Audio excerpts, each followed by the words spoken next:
Je dirais à tout le monde que Maxime, évidemment, est le cofondateur aussi, comme Pierre-Luc, du Centre B2 Golf à Québec. Ouais. On a vraiment la chance d'avoir dans Maxime qui est vraiment spécialisé en ajustement de bâton. Donc, si vous avez plein de questions à ce sujet-là, c'est le temps. Pendant qu'on t'a, c'est toujours du temps précieux avec toi, Maxime. Donc, je te laisse la parole sur le mystère de ce que contient un bon sac de golf. Excellent, excellent. Donc, bonjour tout le monde. C'est vraiment, c'est le fun de cette année, c'est vraiment un après l'autre. Vous avez vu vraiment le volet technique avec Pierre-Luc. Pierre-Luc a mentionné plein de data ou plein d'informations que nous, on a besoin dans le fitting ici. Donc, bienvenue à tous. Maxime Beaulieu, je suis professionnel de la PGA du Canada. Je classe ça exactement pareil comme Pierre-Luc. Ce qui est le fun un peu, c'est que au niveau de notre métier, c'est vraiment diversifié. Du fait qu'il y a des professionnels qui vont vraiment se spécialiser dans la gestion du club, dans l'enseignement, dans le coaching. Puis maintenant, un volet qui est de plus en plus populaire, c'est vraiment le volet de l'équipement. Donc, moi, à tous les jours, j'ai deux, trois personnes qui viennent dans le studio ici ou dans le laboratoire de potting où est-ce qu'on était l'an passé, Dominique. Puis moi, mon travail, c'est vraiment de vous aider, de m'assurer que l'équipement que vous avez dans les mains est vraiment l'équipement qui est fait pour vous, pour votre physionomie. Fait que c'est pour ça qu'aujourd'hui, je voulais parler vraiment de l'évaluation du sac. Je voulais vraiment parler de pourquoi que c'est aussi important de faire l'évaluation de son sac de golf. Puis pour être honnête avec vous, c'est une réflexion qu'on a depuis plusieurs temps. Je pense que n'importe quel golfeur sérieux, de n'importe quel niveau, qui est capable de jouer 18 trous avec sa propre balle, devrait avoir une évaluation d'équipement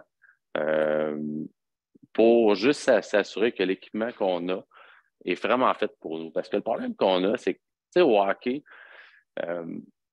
on a des grandeurs différentes, fait que les gens ont des hockey différents. Tu sais, en vélo, je peux pas dire que je suis un spécialiste du vélo, à part mon vélo stationnaire à la maison. Je peux pas dire que je suis un grand spécialiste de vélo, mais de ce que je comprends, c'est que le vélo, pour faire 3000 km de vélo, il faut que le vélo soit ajusté pour être certain qu'on puisse pédaler le plus efficacement possible.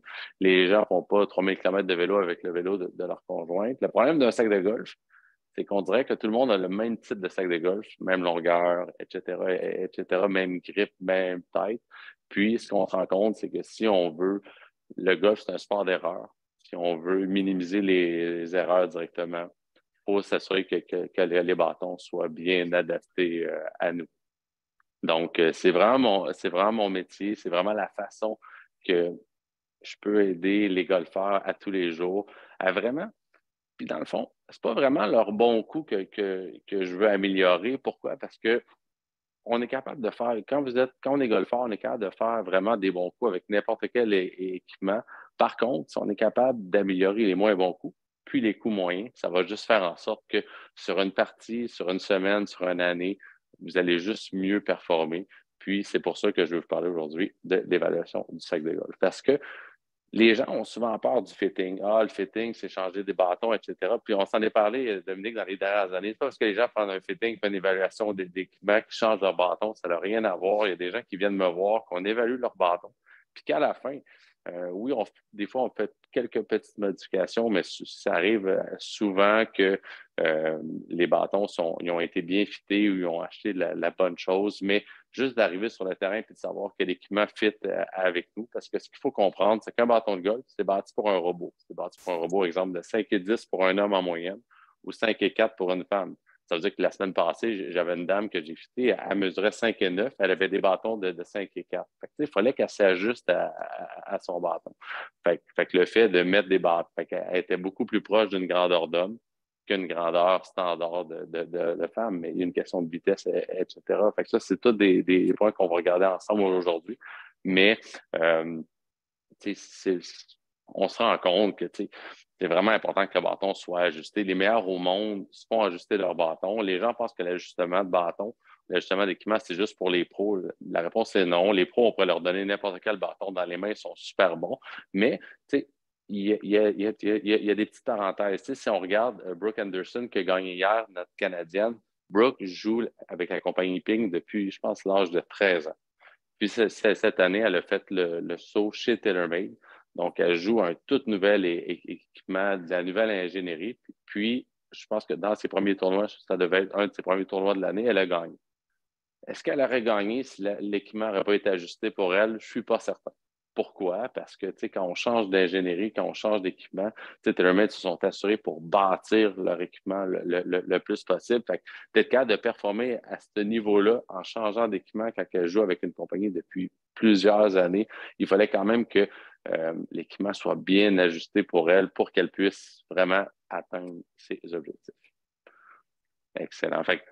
Puis honnêtement, j'ai écouté tout à l'heure ce que Pierre-Luc mentionnait. Si tout au long de la présentation, vous avez des questions, Priscilla ou Dr. Dufault, n'hésitez pas. Je ne veux pas non plus faire un monologue, donc n'hésitez pas à me poser des questions sans problème.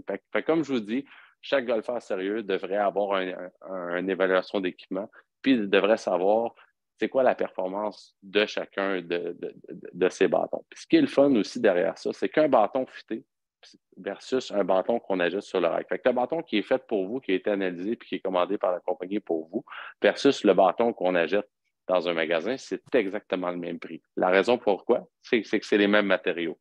C'est que, tu sais, pour un bâton, pour bâtir un bâton de golf, on a besoin de trois choses. Vous avez besoin de la tête qui est faite par le manufacturier. Fait que souvent, si on regarde des Ping, des Callaway, des Titleist, des TaylorMade de ce monde, ces ingénieries-là, eux, ingénient la tête du bâton.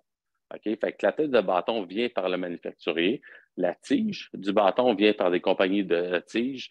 Exemple, Fujikura, True Temper, etc. Fait que TaylorMade, exemple, ou Titleist travaille avec une compagnie de tige, puis travaille avec une compagnie de grip, comme Lemkin, Golf Pride, etc. Fait que ça prend trois composantes pour faire le bâton de golf. C'est vraiment ce qu'on évalue à 100%. Fait que quand on fait l'évaluation d'équipement, on regarde autant la tête du bâton que vous avez, le type de tige que vous devez avoir, puis le type de grip que vous allez avoir, autant la grosseur, la texture, etc. Donc, c'est quand même assez précis, c'est quand même assez spécifique, mais à la fin, l'objectif numéro un, c'est d'aller vous chercher le plus de constance possible. Parce que votre driver, c'est le bâton le plus long, c'est le bâton qui devrait être le plus léger dans votre sac.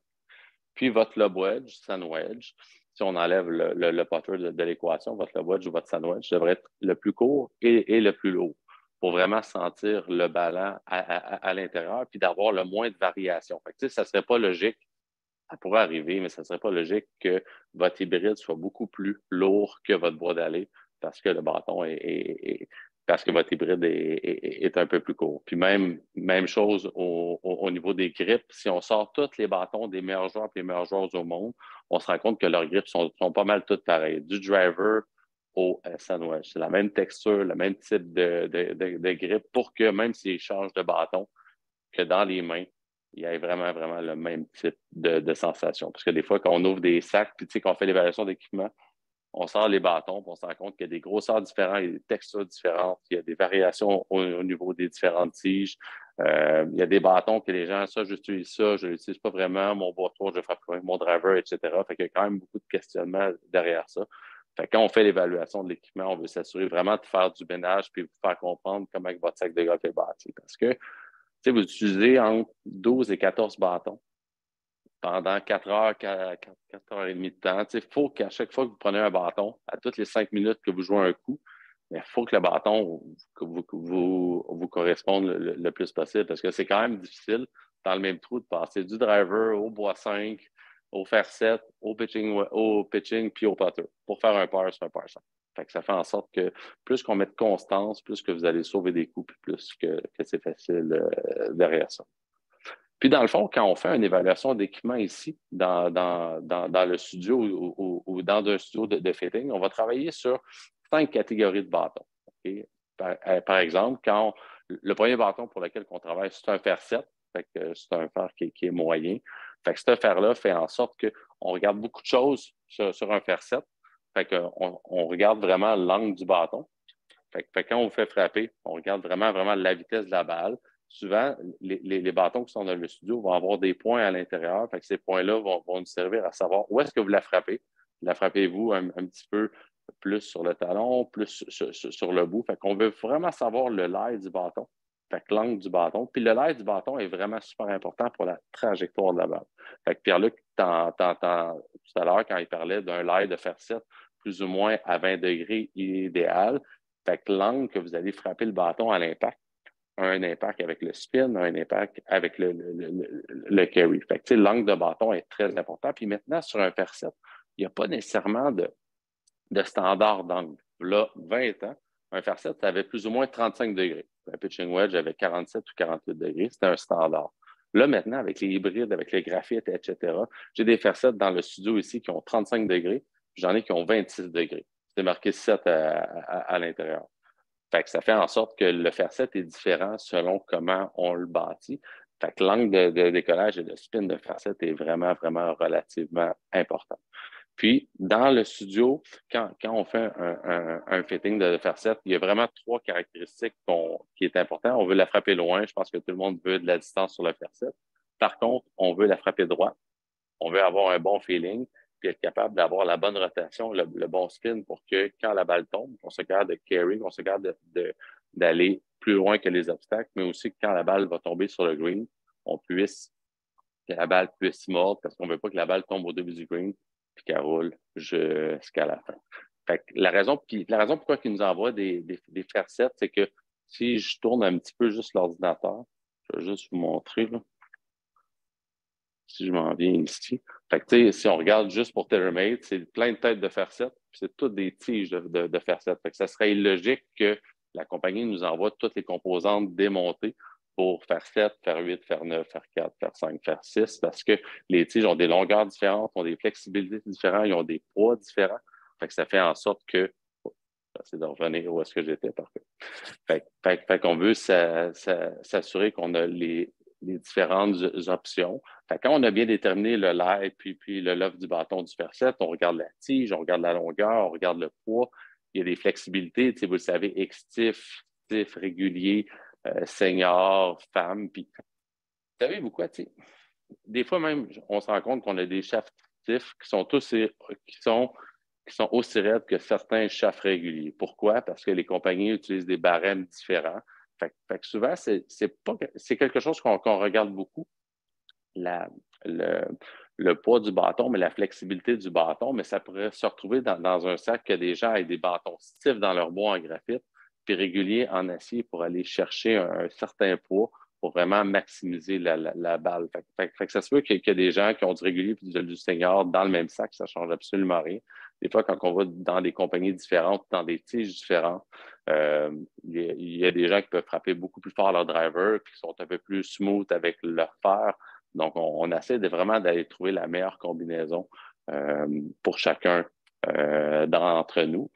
Puis, au niveau du poids aussi, c'est important. Fait que, il y a des tiges en acier qui ont 120, 130 grammes. Il y a des tiges en graphite qui ont 45, 50 grammes selon le type de golfeur, selon l'âge, selon la vitesse, selon que le bâton fité, on veut le garder longtemps. Fait qu'on se projette un petit peu dans l'avenir qui fait en sorte que oui, on vous fit pour aujourd'hui, mais on veut quand même vous fitter pour les prochaines années. Pas parce que vous n'avez pas les moyens d'échanger, c'est qu'on veut que vos bâtons, vous les gardiez relativement longtemps pour savoir la performance du bâton saison après saison.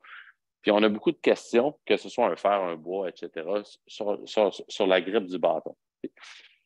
Souvent, la grippe du bâton, la grosseur il y a beaucoup trop de gens qu'on se rend compte ou que je me rends compte que les gens utilisent une trop grosse grippe sur leur bâton. Il y a 3 raisons pourquoi on grossit la grippe d'un bâton du standard. C'est quelqu'un qui va hooker la balle, quelqu'un qui a besoin de ralentir un petit peu ses mains, quelqu'un qui a des grandes mains ou quelqu'un qui fait un peu d'arthrite puis d'arthrose puis il a besoin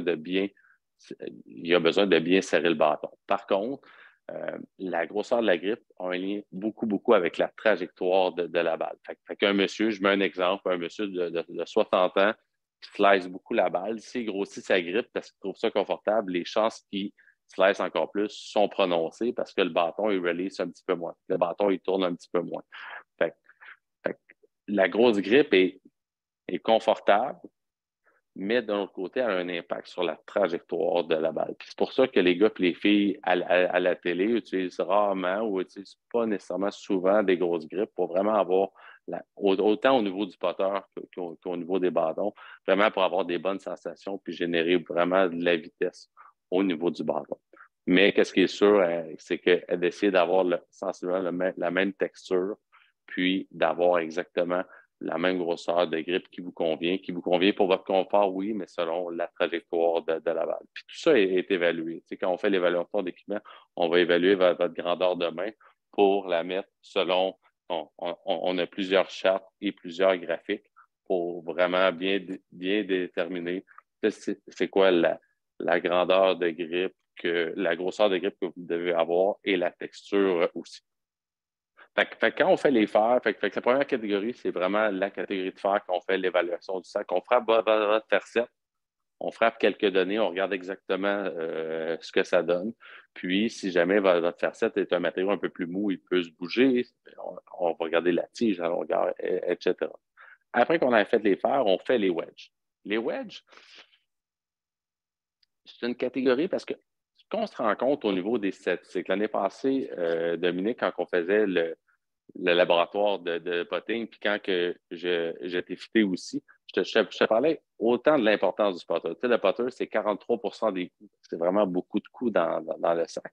Mais si on regarde du pitching wedge, faire 9 pitching wedge jusqu'au putter, c'est 65% de vos coups sur la carte de pointage.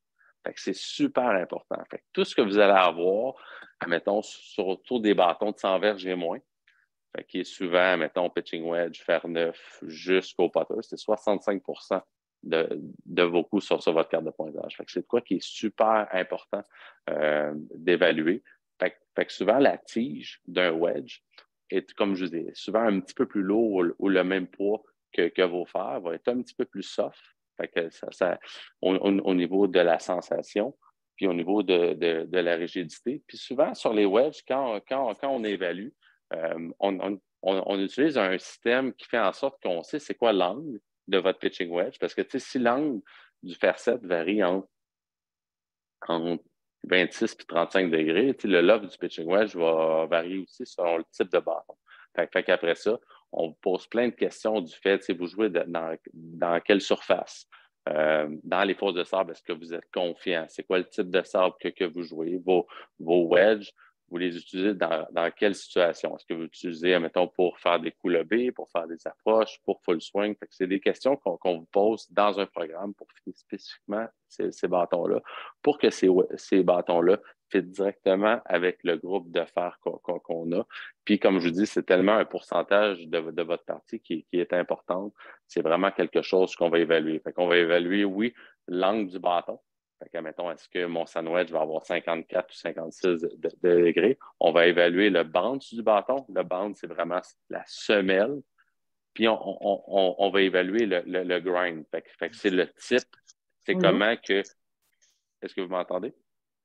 C'est comment que le bâton est meulé pour que quand le bâton arrive au sol, mais on puisse vraiment optimiser le coup directement. Fait qu'autant au niveau de la tête, au niveau de la tige, au niveau de la grippe, c'est vraiment c'est quelque chose qu'on va évaluer. Avez-vous besoin d'un wedge, 2 wedges, 3 wedges?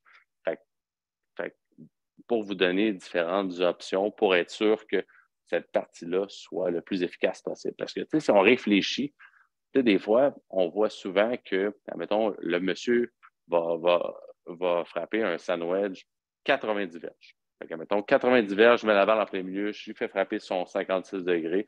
Il peut frapper entre 80 et 90 verges. Puis après ça, tout le reste de ses bâtons, entre son 56 et son driver, mais là, c'est entre 90 verges puis 200 verges. Fait qu'on se retrouve avec 12 bâtons qui couvrent entre 90 verges puis 200 verges. Puis on se retrouve avec un bâton qui couvre entre 90 verges puis 0. Son putter est à 0. On voit qu'il y a une illogique là, derrière ça. C'est peut-être votre cas, c'est peut-être pas votre cas, mais ce type de bâton-là est super important à être évalué juste pour maximiser la performance et avoir un petit avantage aussi sur vos amis. Parce que c'est toujours plus fun de se faire payer la bière que payer la bière. C'est ce que je pense. Ou le verre de vin. Comme je vous dis, le deuxième groupe qu'on fait l'évaluation, c'est les wedges. Après ça, on switch. C'est plus une question d'énergie. Après ça, on switch directement sur le driver. C'est un bâton qui est vraiment le fun, qui est vraiment excitant. Puis c'est un bâton qui est important, mais tu sais, quand même, on s'en sert peut-être entre 10 et 14 fois par partie, versus le putter qu'on va s'en servir 32 fois. Fait que c'est un bâton le driver qu'on évalue. Fait qu'autant quand on évalue un driver, on essaie de l'optimiser. Fait que, la vitesse de la balle, elle est importante. Comme Pierre-Luc parlait tout à l'heure, l'angle de décollage. Mais surtout, on va travailler beaucoup sur le spin du bâton. Fait que le spin du bâton, fait que selon l'angle de décollage que vous allez avoir sur le driver, il faut s'assurer que vous ayez le bon spin pour aller chercher le bon carry pour que la balle puisse rouler par la suite. Puis c'est sûr et certain que souvent pour un driver, pour nous, de notre côté, la précision est 1000 fois plus importante que la distance. Si vous êtes un métronome puis vous frappez toujours dans le fairway puis toujours droit, on peut essayer de trouver la façon d'aller chercher quelques gains supplémentaires sur le driver. Mais de l'autre côté, quand on fit ce bâton-là, quand on évalue votre bâton à vous ou quand on évalue d'autres bâtons directement dans le studio, mais ça va faire en sorte qu'on veut s'assurer que le bâton fit avec votre profil de swing pour être le plus efficace possible. Puis souvent, les compagnies, maintenant, ce qu'il faut se rendre compte, c'est que les bâtons, ils sont régis. Ça veut dire que le driver d'une compagnie à l'autre ne peut pas aller plus loin. Un driver, si un joueur ou une joueuse swing à 100 000 à l'heure, la balle ne peut pas plus que sortir à 151 000 à l'heure. Parce que sinon, le bâton serait illégal. Avec les compagnies, avec les années, les compagnies travaillent beaucoup, beaucoup sur la stabilité du bâton, puis travaillent beaucoup sur le spin du bâton. Pourquoi? Parce que quand la balle tombe, elle peut rouler. Puis, plus qu'on gagne en fairway, plus qu'on est capable de gagner en précision, plus que notre deuxième coup est beaucoup plus facile à jouer. Que ce soit dans n'importe quelle compagnie, les compagnies utilisent souvent 3 types de têtes. Je vais aller vous en chercher juste pour vous le montrer. 1, 2, 3. Puis les types de têtes vont avoir un lien avec le swing du golfeur, puis surtout avec le centre de gravité. Fait que, mettons, le bâton que Brooke a gagné en fin de semaine, fait que c'est le nouveau Stealth 2. Fait que c'est un bâton qui est ajustable. C'est de ne pas tout échapper. Là. Fait qu'on voit, c'est une tête qui a un look un petit peu plus petit.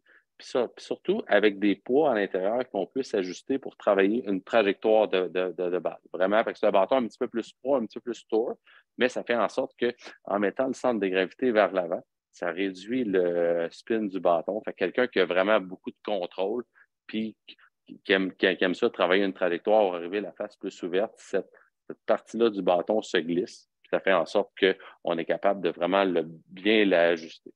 Il y a des têtes qui sont standards, fait que centre de gravité, mettons un petit peu plus à l'arrière ici. Puis, si on regarde une autre tête, regardez la différence entre les deux têtes. Je ne sais pas si vous voyez, le centre de gravité ici est beaucoup plus bas que celui-là ici, au niveau du poids. Fait que plus que je mets de poids sur le talon, plus que c'est facile de refermer la face de bâton facilement. Ça crée un petit peu plus de spin, mais ça nous donne un petit peu plus de contrôle. On dirait que c'est 3 bâtons pareils, mais c'est 3 bâtons pour 3 profils de golfeurs différents, même si le bâton a le même nom, exemple TaylorMade Stealth 2. Mais vous avez des lofts différents de 8 degrés à 12 degrés, vous avez des centres de gravité différents, vous avez des tiges différentes, des longueurs différentes. Si le bâton est trop long, ça peut nous permettre de frapper dans le bas du bâton. Fait que des fois, quand on raccourcit la tige, on est capable d'aller chercher plus le sweet spot ou plus le centre du bâton.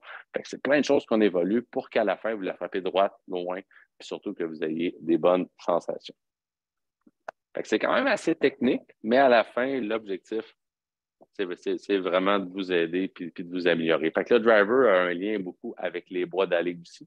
Fait que quand on fait le driver puis quand on a les données du bâton, on peut aller plus dans le groupe des bois d'allée. Le groupe des bois d'allée a un lien aussi avec les hybrides. Fait que les hybrides remplacent les fers qui sont un peu plus longs si vous en avez besoin. Fait que souvent, dans un sac plus traditionnel, on voit bois 3, bois 5. Le hybride 3 et le bois 5 peut se ressembler un petit peu à quelques verges près, comme le hybride 4 et le bois 7. Autrefois, il n'y avait pas d'hybride. Fait qu'on avait 7, 9, 11, on avait plein de bois. Là, maintenant, le fait que les hybrides soient arrivés, les hybrides ont souvent une ingénierie qui est semblable au driver puis au bois d'allée. Fait qu'on essaie de vraiment vous trouver le meilleur mix pour avoir le meilleur gapping. Parce que, tu sais, on a la chance dans un sac de golf d'avoir 14 bâtons. Si on enlève le putter, ça fait 13 bâtons. Fait que ces bâtons-là font en sorte qu'on veut qu'ils fassent une trajectoire semblable, un carry semblable, mais qu'on puisse, pas un carry semblable, excusez-moi, on veut qu'il y ait un carry différent pour qu'il n'y ait pas deux bâtons qui font la même chose. Parce que, tu sais, des fois, on se fait dire, ah, j'ai deux bâtons qui font la même distance, ou j'ai le feeling que je frappe mes bâtons de la même façon, ou mon bois 3 va aussi loin que mon driver. Fait que c'est toutes des choses qu'on regarde et on essaie d'analyser pour qu'à la fin, vos 13 bâtons, excluant votre putter, puissent faire une distance précise pour que ça vous donne des options vraiment sur sur le terrain. Quand on fait le driver, on fait les bois d'aller. On met-tu bois 3, bois 5, on met-tu pas de bois 3? Fait qu'il y a des gens qui leur bois 5, à cause de l'angle, il est plus facile à frapper. Ils sont capables de frapper le centre de gravité. Le bâton est un petit peu plus court. Fait que ça fait en sorte qu'on frappe bois 5 comme bois 3. Fait que bois 3, c'est sûr que c'est le bâton le plus difficile à frapper. Puis, c'est des questions qu'on pose. Frappez-vous votre bois 3 au sol? Frappez-vous avec un tee, avec un petit tee sur un départ? Fait que c'est des questions qui sont mises en place pour s'assurer de l'efficacité de chacun des bâtons. Puis souvent, ça peut arriver chez un homme ou chez une femme que dans la charte de distance ou dans la distance qu'on doit couvrir, que 11, 12, 13 bâtons, c'est suffisant. On a l'opportunité d'en avoir 14, mais peut-être que 12 bâtons ou 13 bâtons peut couvrir en masse les différentes distances. Puis après ça, quand on a bien déterminé les bois d'aller, là, ça fait en sorte qu'on est capable de frapper les hybrides, d'aller dans la quatrième catégorie qui est les hybrides. On regarde c'est quoi le fer le plus long qu'on veut frapper. Des fois, c'est un fer 5, des fois, c'est un fer 4, des fois, c'est un fer 6. On regarde quel bois d'aller qu'on a mis dans le sac pour vraiment faire un bon mix parce que faut s'assurer que les hybrides ont un lien avec vos fers. Il faut que vos hybrides aient un lien avec vos bois d'aller aussi. Fait que c'est comme un bâton, c'est pour ça que ça s'appelle hybride. C'est vraiment entre les fers et les bois. Puis, par la suite, la dernière catégorie qu'on analyse, qui est la plus importante, qu'on a vu l'année passée sur la vidéo, si vous étiez présent, c'est le putter. Le putter est le bâton le plus important à fitter. Ça ne remplace pas votre conjointe ou votre conjoint, mais presque. Parce que, tu sais, une journée que vous frappez moins bien, c'est vraiment le putter qui va vous sauver. Une journée que vous frappez super bien, mais c'est le putter qui va vous faire encore plus carré. Fait que dans le fond, dans un putter, ce qu'on analyse, on analyse plein de choses. Le plus important, comme on avait mentionné, c'est vraiment de travailler sur la rotation des épaules. C'est que nous, on veut déterminer quelle rotation d'épaules que vous avez. Mais avant de travailler sur la rotation d'épaule, le putting, c'est le seul volet du fitting qu'on est capable d'aller un petit peu, de travailler un petit peu sur la technique. C'est que, tu sais, c'est difficile de fitter un driver puis de dire au monsieur, hey, monsieur, votre grip, c'est comme ça, ou etc. Ça va trop vite.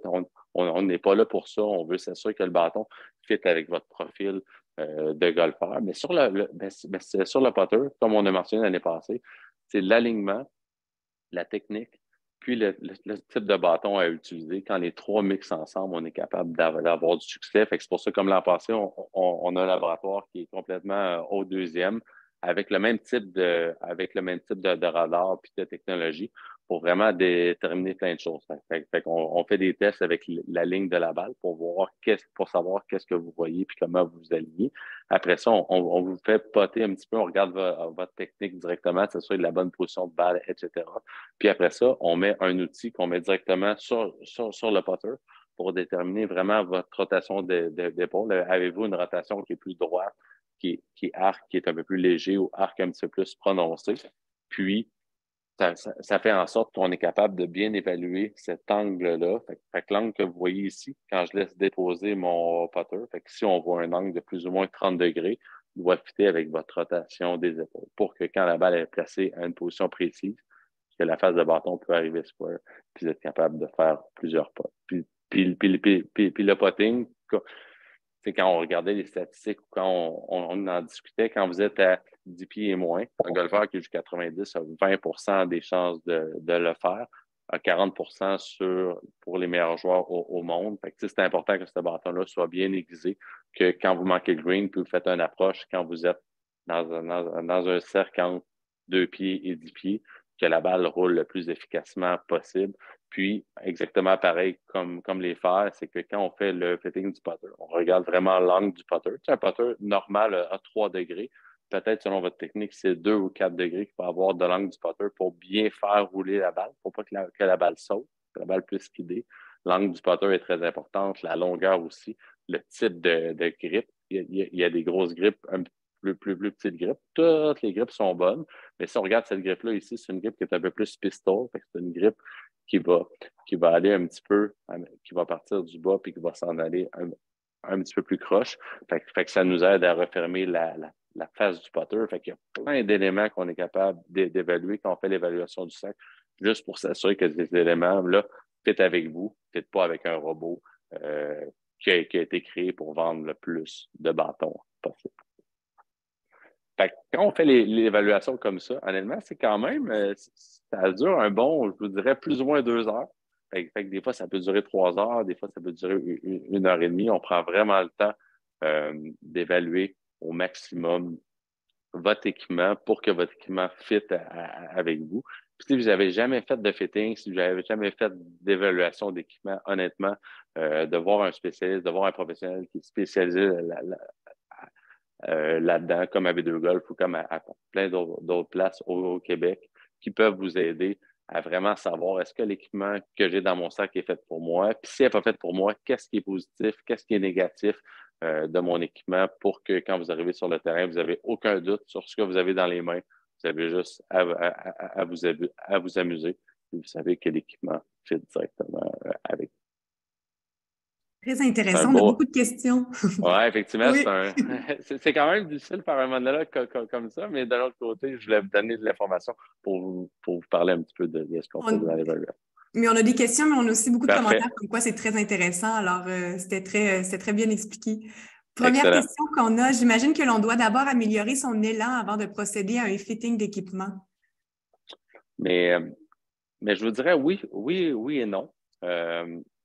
Mettons exemple, moi, depuis 20 ans, je mesure 6,1 et 3/4, fait que mes bâtons sont un petit peu plus longs. J'utilise un lie un petit peu plus upright. Ça a plus un lien avec ma physionomie. Ma vitesse, j'ai 39 ans, fait que ma vitesse depuis plusieurs années est sensiblement la même. Fait qu'on a quand même plusieurs éléments à fitter. Puis comme je vous dis, quand on fait une évaluation d'équipement, on le fait pour présentement, mais on le fait dans le futur aussi. Puis comme Pierre-Luc mentionnait tout à l'heure, pour faire un changement dans son swing, ça prend beaucoup de travail. Fait que si vous êtes en changement majeur, ça peut avoir un lien, mais habituellement, quand on fait l'évaluation des équipements, on analyse quand même où est-ce que vous êtes rendu dans votre golf, puis où est-ce que vous voulez vous en aller. Fait que c'est des paramètres qu'on prend en considération. Mais par contre, n'importe quel golfeur, comme je vous dis, là, qui est capable de jouer, qui est pas à son premier sac, qui est capable de jouer un 18 trous avec sa propre balle, peut avoir une évaluation d'équipement précis sans aucun problème. Parfait. Il y a Denis qui mentionne, j'ai plusieurs types de bâtons dans mon sac, les fer 8, 9 et gap en métal, les 6 et 7 fly high, mes hybrides sont de Taylor, mais de mon 3 et driver sont de Cobra, toutes les mêmes grids. Par contre, est-ce que c'est un problème? Non, du tout. Puis au contraire, nous, on est un centre de performance ici avec TaylorMade, mais on a Titleist, on a Ping, on a Callaway, on a Strixon, Cleveland. Puis des fois, ça arrive quand on crée un nouveau sac pour le client qu'on a la même compagnie, mais souvent, on a plein de choses, vraiment. Puis si je pourrais, mais pas si je pourrais, si je pouvais, je pense que j'irais chercher le meilleur de toutes les différentes ingénieries. Pourquoi? Parce que, puis un bon exemple de Denis que je peux te mentionner, il y a une couple d'années, Brooks Koepka, qui est un joueur du PGA Tour, a gagné 4 majeurs très rapidement.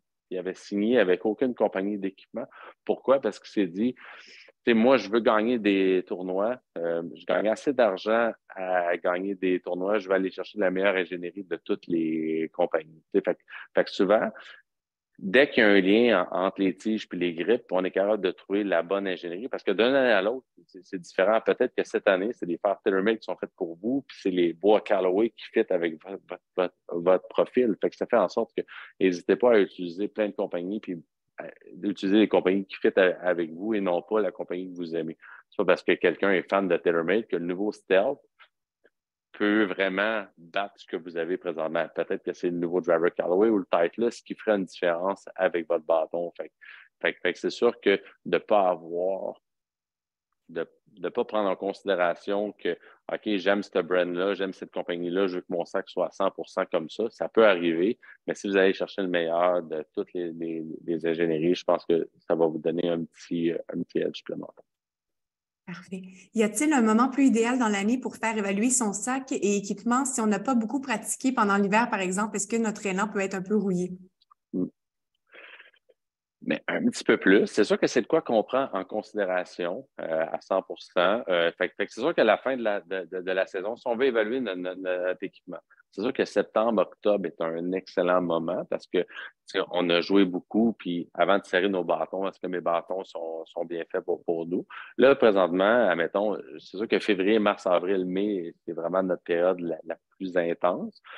Pourquoi? Parce qu'on vous swing on vous fit avec votre swing naturel. On sait que vous êtes un petit peu rouillé, fait que ça peut avoir un impact un peu peut-être sur votre rotation puis sur votre vitesse, puis c'est pas grave parce qu'on le prend en considération, puis on évalue des pommes avec des pommes. Fait que même si on évalue votre équipement puis on évalue quelque chose de nouveau, bien, c'est exactement le même golfeur. L'avantage que vous allez avoir à vous faire évaluer votre équipement ou vous faire fitter présentement, c'est que là, tous les nouveaux produits sont disponibles. Si vous voulez faire quelques petits changements, le temps de passer une commande ou le temps de faire un bâton qui est fait pour vous, ça fait en sorte que vous allez pouvoir partir la saison avec, puis même pouvoir vous entraîner un petit peu durant l'hiver, juste pour que la transition sur le terrain se fasse mieux. Parfait. Pour le fitting, évaluez-vous tous les bâtons ou seulement le bois 1 qu'on demande? Si on évalue tous les bâtons, c'est sûr qu'admettons, pour le fitting, quand on fait un fitting de fer, c'est un fer 7. Les wedges, pour les wedges, on en a plusieurs, les putters aussi. Driver, fait qu'on évalue le driver parce qu'on a tous les bois numéro 1. On a quelques bois d'allée, fait que ça fait en sorte que quand on fait du fitting, on évalue vraiment les 5 groupes. C'est sûr que pour les fers, on a juste des fer 7. Les compagnies nous envoient juste les composantes pour le fer 7. Mais tu sais, le driver, on a toutes les têtes, toutes les tiges disponibles. Les bois d'allée hybrides, on en a beaucoup aussi. Mais fait que je vous dirais, question d'équipement, c'est sûr que fer 7, putter puis driver sont les 3 catégories que les compagnies nous envoient le plus d'équipement possible pour fitter. Mais le reste, wedge hybride, puis bois d'allée, il y en a en masse pour bien vous fitter. Devons-nous changer toutes les grippes si une est défectueuse ou brisée? Non, du tout. Mais s'il y en a une qui est défectueuse ou brisée, honnêtement, remplacez-la exactement pareil comme les autres. Sa texture va juste être un petit peu plus neuve. Par contre, si votre grippe n'est pas la bonne texture, puis n'est pas la bonne grosseur, si vous en changez une, mais faut qu'on change le reste aussi en même temps, juste pour que vous assurez, parce que la grippe, c'est le seul contact que vous avez avec le bâton. Fait que c'est un contact direct. Fait que, on ne veut pas qu'il y ait vraiment de différence entre un fer 6 ou un pitching wedge, par exemple. Parfait. Et quel est le coût pour un fitting?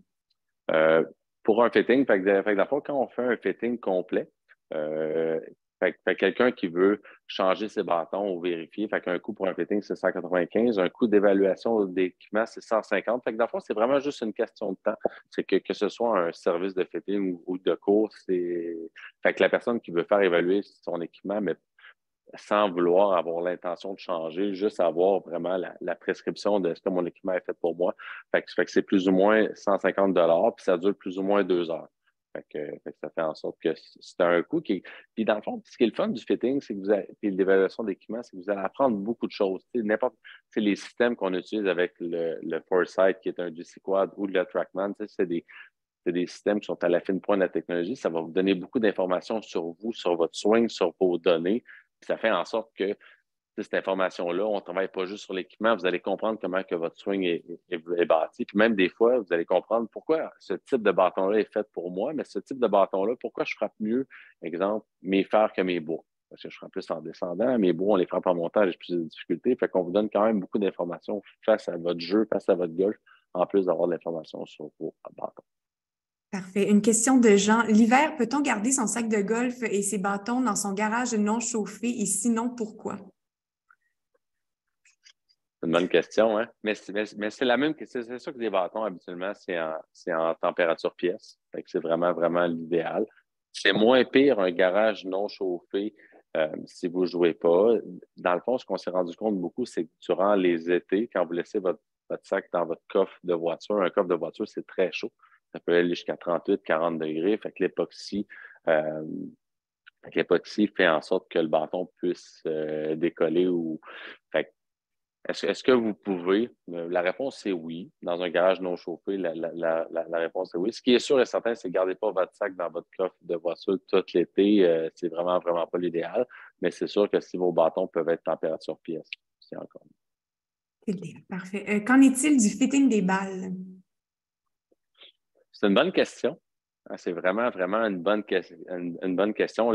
Une balle, tu sais, si on met une balle sur un robot à 100 000 à l'heure, il y a à peu près 4 verges dans toutes les balles du marché sur un driver. Un fitting de balle se fait beaucoup en dedans de 150 verges. Fait que parce que, tu sais, vous avez des balles, admettons, exemple, à 20 puis vous avez des balles qui se rendent jusqu'à maintenant soit 72 mettons une Pro 20. Fait que ça fait en sorte que les balles ont des caractéristiques différentes, OK, selon le nombre de couches, l'uréthane, pas l'uréthane, mais ça a un lien vraiment sur le spin, ça a un lien aussi sur votre budget. Fait que ça fait en sorte que le plus important au niveau de la balle, c'est d'être capable de la tester à 150 verges et moins pour savoir le spin, la hauteur. Quand vous faites une approche, la balle va arrêter de quelle façon, quelle sensation que vous aimez. Le plus important derrière ça, c'est de jouer avec le même type de balle. Souvent, quand on ouvre les sacs des gens, les gens ont des ingénieries différentes, puis des balles différentes, puis des conceptions différentes. Tu sais, au baseball, on joue toujours avec la même balle. Au hockey, au basketball, c'est le même ballon. Vous savez exactement c'est quoi la rotation. Au golf, on joue avec plein de balles, plein d'ingénieries différentes. C'est honnêtement moins l'idéal.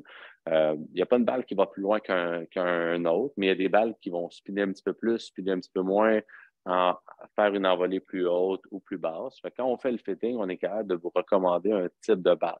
Il y a plein de tests, il y a plein de gens qui sont spécialisés vraiment au niveau de la balle, mais souvent, moi, j'ai le feeling, admettons, selon le type de swing. Moi, admettons, dans mon swing personnel, je manque un petit peu d'auteur, fait que j'essaie d'aller chercher une balle qui va me donner. Je manque pas d'auteur, mais je manque un petit peu de spin. Fait que j'essaie d'aller chercher une balle qui va me donner quelques rotations supplémentaires.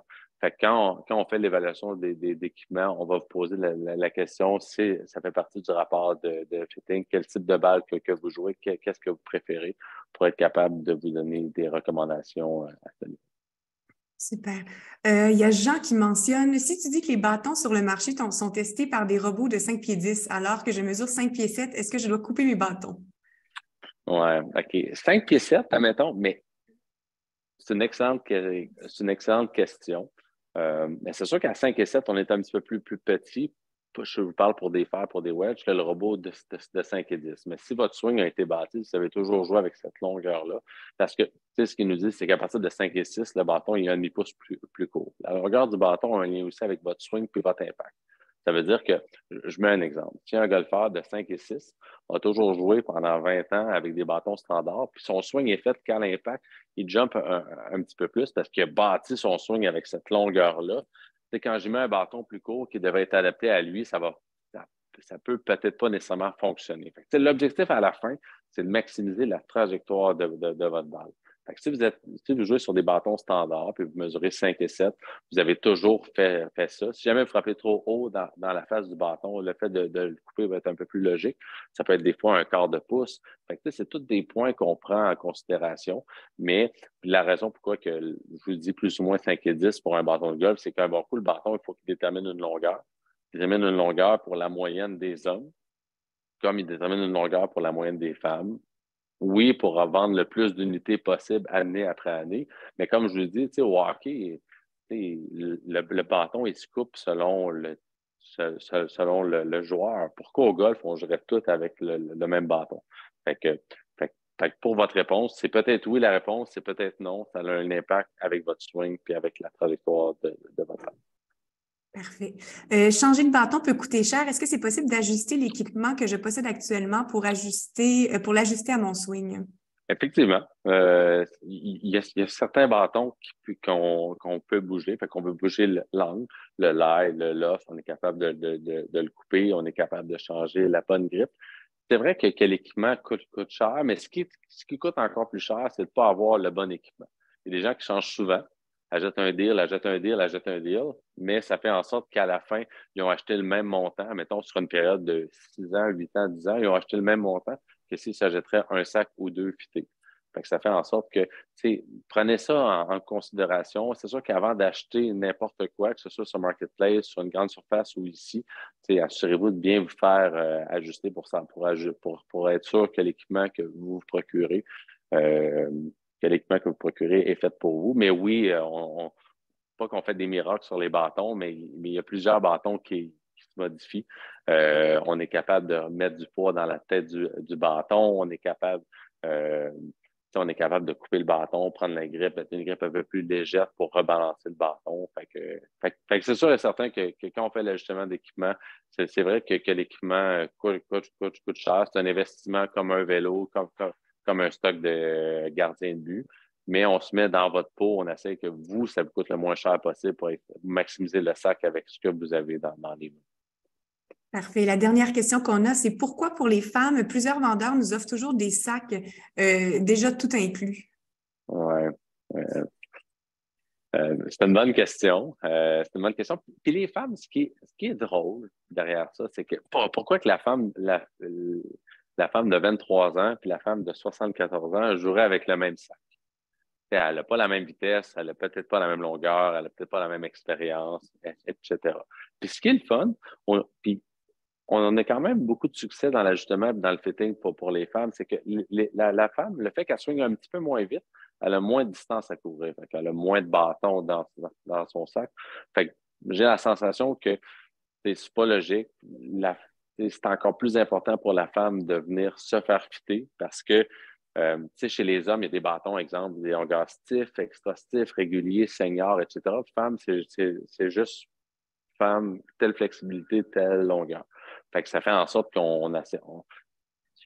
juste le fait d'avoir les bâtons qui autant à la longueur, le type de tige, etc., fait pour vous, puis d'utiliser les bons outils. On se fait souvent dire que le bois 3, on a de la misère à le frapper, fait qu'on l'enlève du sac, on met plus du bois 5, bois 7. Fait que les sacs qui sont déjà prémontés, puis on l'a vu beaucoup, là, il y a quand même beaucoup de golfeurs dans les 2, 3 dernières années avec la pandémie. Beaucoup de gens se sont remis à rejouer au golf, beaucoup de gens qui se sont mis à jouer au golf. Fait que ce type d'équipement-là est correct et très bien.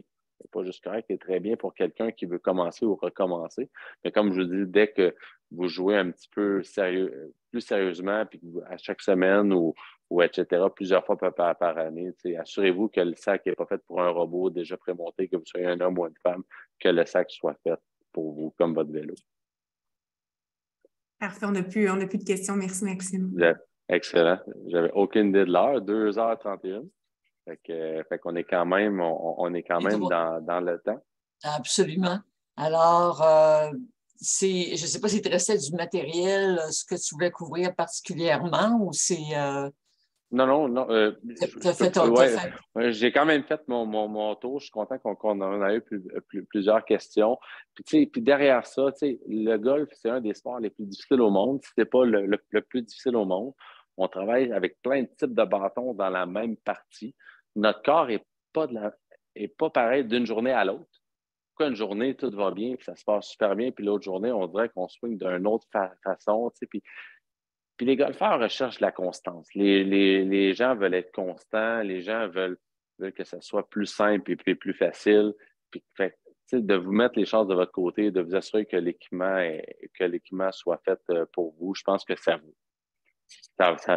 Cet investissement-là de travailler sur les bâtons que vous aimez moins, puis ça va juste vous améliorer. Dans le fond, comme je disais au départ, quand on fit ou quand on coach, que ce soit le swing, que ce soit les bâtons, que ce soit le volet mental, nous, on veut travailler sur vos faiblesses pour les améliorer, pour qu'à la fin, que votre jeu step d'un cran. Puis ce qui est important de mentionner, c'est que des fois, quand les gens changent d'équipement, il y a quand même une petite période d'adaptation, puis c'est normal. C'est normal à 100%. Si vous auriez des nouveaux patins, ça prend une coupe de game. C'est exactement la même chose au niveau de l'équipement. C'est pas parce que vous faites fitter que vous allez avoir des résultats instantanés. Est-ce que vous allez avoir des meilleurs résultats à moyen long terme? C'est sûr à 100%. Par contre, il y a toujours une petite adaptation. Puis surtout, des fois, quand on change la grosseur de la grippe, la longueur, etc., ça fait en sorte que pour dans la vie, des résultats instantanés, c'est de plus en plus rare. Dominique, tu dois le voir aussi avec tes patients. C'est vraiment du moyen et long terme qui font en sorte qu'on puisse s'améliorer. Mais si vous voulez vous améliorer, prenez le temps de bien ajuster votre équipement puis de bien savoir chaque partie de votre équipement fait quoi en réalité sur le terrain. Puis les technologies nous aident. On a des machines à la fine pointe de la technologie. Les radars qu'on utilise, que ce soit Foresight, TrackMan, c'est le même prix qu'une voiture là, maintenant, autant à l'intérieur qu'à l'extérieur. Puis un des avantages, je ne l'avais pas mentionné, mais un des avantages de faire ajouter vos bâtons à l'intérieur maintenant, c'est qu'on utilise des vraies balles. Quand vous faites un fitting ou un ajustement, à l'extérieur, sur un champ de pratique, c'est des balles de champ de pratique, ils vendent, etc., etc. Fait que, quand on veut évaluer le spin, l'angle de décollage, le feeling, c'est toujours mieux avec des vraies balles, vos balles à vous ou des balles qu'on a dans le studio ici. Fait qu'on se rend compte que tous les setups intérieurs, que ce soit aux États-Unis ou au Canada, les setups intérieurs sont beaucoup plus efficaces maintenant au niveau du fitting à cause que les machines sont précises à la berge. Super, toujours aussi intéressant, Maxime. Mais c'est sûr que c'est comme acheter une chaise ergonomique qui peut ajuster la hauteur. Notre équipement de sport, c'est l'extension de nos bras. Il faut comme quelque part que de notre corps, que ça soit le meilleur fit, soit encore plus de plaisir, puis suivre tous les changements de notre propre progression en même temps, être capable de bien s'adapter. Alors, il n'y a pas d'autres questions, je pense. Antoine, on a beaucoup de merci, des témoignages aussi de personnes qui ont déjà fait faire des ajustements par toi qui sont super contents. Moi, je peux déjà témoigner aussi, ça c'est sûr. Alors, mais merci beaucoup, c'est super gentil. Puis l'honnêteté est le fait qu'on soit professionnel, le fait que notre désir, c'est de vous améliorer. On n'est pas des gens où, moi, je ne suis pas quelqu'un qui. Je ne suis pas un vendeur d'équipement ou un vendeur de bâtons. Est-ce qu'on vend des bâtons? La réponse, c'est oui, parce que c'est notre gagne-pain. Mais à la fin, pour qu'un bâton sorte du studio ici et qu'il soit commandé, faut qu'il y ait une raison. Il faut qu'il y ait des chiffres à l'appui, il faut qu'il y ait des sensations à l'appui qui fait en sorte que les bâtons que vous devez changer. Puis savez-vous quoi? L'équipement, on en parlait tout à l'heure, c'est l'équipement qui est relativement dispendieux, mais que vous gardez longtemps. C'est un investissement. Fait qu'on veut s'assurer que cet équipement-là soit vraiment bien fait pour vous. Fait que l'honnêteté, que ce soit avec votre coach ou votre fitter, c'est vraiment, ce lien de confiance-là est super important parce qu'après ça, c'est une publicité de bouche à oreille. On fait aucune publicité sur l'ajustement de bâton. Puis depuis 2-3 ans, notre agenda est plein. À tous les jours, j'ai mes rendez-vous, puis tout ça. Fait que je pense que le bouche à oreille fait son effet à ce niveau-là. Fait que merci beaucoup des commentaires, j'apprécie vraiment. Oui. Puis moi, je peux témoigner, j'ai des patients que je vous ai référés, puis qui me disaient, je suis allé, puis ils m'ont dit que mon bâton était correct. Effectivement, c'est pas parce qu'on va vous voir que vous allez tout nous faire changer ce qu'il y a dans notre sac, au contraire. Là. Non, au contraire. Fait que merci beaucoup encore, Maxime. Transmets encore mes beaucoup. remerciements à Pierre-Luc. Donc, vous avez débuté le sommet de façon grandiose, je n'avais pas aucun doute. Alors, pour tous ceux qui sont encore avec nous, donc on se retrouve demain. Demain, on va parler donc d'alimentation. C'est une nouveauté au sommet depuis 2 ans. Donc, j'avais beaucoup dans les sondages que je vous envoie à la fin donc, du sommet, savoir qu'est-ce que vous avez le goût d'entendre. La nutrition est un élément qui revenait régulièrement. Alors, on va avoir donc une spécialiste dans la nutrition du sport demain. Ça va être vraiment intéressant. Alors, je vous dis à demain, 12h30, on sera là. Donc, venez vous inscrire, là, comme on a fait vers 12h20, quelque chose comme ça, 12h30 pile, on commence. Puis, je vous souhaite une excellente saison 2023. Merci encore, Maxime. Merci beaucoup. Merci à vous. Bonne saison. Et merci, Priscilla, pour encore tout le suivi des questions. L'œil de lynx. Ça fait plaisir. Bonne journée. Merci beaucoup, Priscilla. Au revoir.